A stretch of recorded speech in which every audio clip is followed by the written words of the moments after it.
दोस्तों अभी रिसेंटली शाहिद अफरीदी ने समा न्यूज चैनल को पॉडकास्ट देते हुए कहा है कि बाबर आजम और विराट कोहली इन दोनों को एक दूसरे के साथ मिल बैठकर खाना पीना करना चाहिए, डिनर करना चाहिए, लंच पर जाना चाहिए जब आईसीसी या कोई एशिया कप का इवेंट हो रहा हो। लेकिन अब मैच देखा जाए तो इतना खास विराट की कोई क्रिकेट नहीं रहेगी, लेकिन उन्होंने ये कहा है कि इनको जाना चाहिए और बाकी इंडियन और पाकिस्तानी प्लेयर्स को भी ऐसा करना चाहिए कि अगर इकट्ठे होते हो तो बाहर जरा घूमो, आउटिंग करो जैसे वो लोग जाया करते थे। उनका कहने का ये मतलब था कि थोड़ी सी फ्रेंडशिप बनेगी, दोस्ती बनेगी, पता लगेगा कि आपके वहां पर क्या हो रहा है और हमारे यहाँ पर ये हो रहा है। तो ऐसा उनका कहना है कि शाहिद अफरीदी, मैं ये नहीं कहूंगा कि उन्होंने बहुत ही बकवास बात की है, उन्होंने बहुत अच्छी बात की, उन्होंने बहुत ही अच्छी बात की है कि इन प्लेयर्स को इकट्ठे होना चाहिए। जैसे हरभजन सिंह और शोएब अख्तर अपने किस्से सुनाते रहते हैं, हम वहां पर गए, हम दोनों तो ऐसे करते थे, अभी भी वो अभी घूम रहे होते हैं।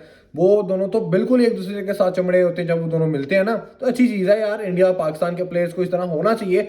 अभी इस इन कैटेगरी के प्लेयर्स हमारे जो अभी खेल रहे हैं उनमें से कोई भी इतना खास एक दूसरे के साथ इंगेज नहीं है। तो शाहिद अफरीदी का कहने का मतलब है कि इन सबको इकट्ठे खाना पीना चाहिए।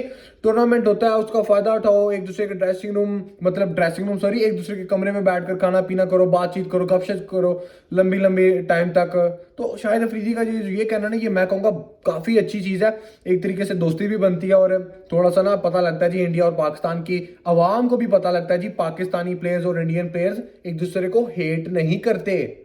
ऐसा हो जाता है, लेकिन ऐसा भी नहीं कि हेट करते हैं नहीं मिलते, वो बस एक पॉलिटिक्स है। और शाहिद अफरीदी ने ये कहा कि आपको पॉलिटिक्स को साइड पर रखना चाहिए, बाहर जब मिलते हो तो एक तरीके से अच्छी तरीके से मिलो और कोशिश करो कि ऐसे ही मिला जाए कि जैसे एक आम बंदा मिलता है, मतलब कि दोस्तों की तरह एक दूसरे को मिलते हैं ना। तो उन्होंने ये कहा है। अब शाहिद अफरीदी लोग तो मिलते रहे, फड्डे भी इनके काफी ज्यादा होते रहे इंडियन क्रिकेटर्स के साथ और इंडियन क्रिकेटर्स के पाकिस्तान के साथ होते रहे हैं। लेकिन हमारे यहाँ पर यह भी नहीं होता कि फड्डे हो रहे हों।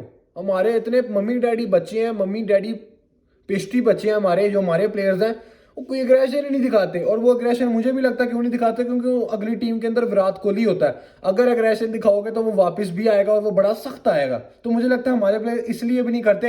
अभी कह रहे होंगे विराट कोहली क्रिकेट एकदम से खत्म हो ले तो फिर हम करेंगे, क्योंकि विराट कोहली ही एक ऐसा बंदा है जो एग्रेशन इतना अच्छा खासा दिखाता है। और अगर आप उसको छेड़ोगे तो वो आपको बड़े बुरी तरीके से मारेगा, क्योंकि अगर आप उसको छेड़ोगे ना बैटिंग करते हुए तो वो बैटिंग के अंदर आपको नहीं छोड़ेगा। फिर ये बहुत बड़ी चीज है।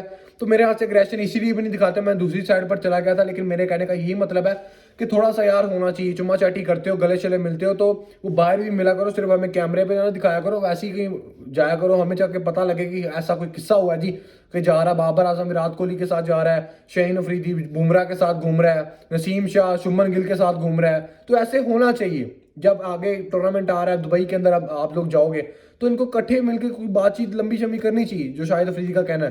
बाकी दोस्तों आप लोग अपनी राय कमेंट्स के अंदर जरूर दे सकते हो। वैसे भी टूर्नामेंट खेलने जा रहे हो, कोई रिश्ता तो नहीं करने जा रहे, लेकिन फिर भी एक बात है, अपनी राय कमेंट्स के अंदर लाजमी देना। चैनल को सब्सक्राइब लाजमी किया करो, कोई नहीं करते तुसी, ठीक है, करया करो। इस वीडियो को इतना ही, अल्लाह हाफिज।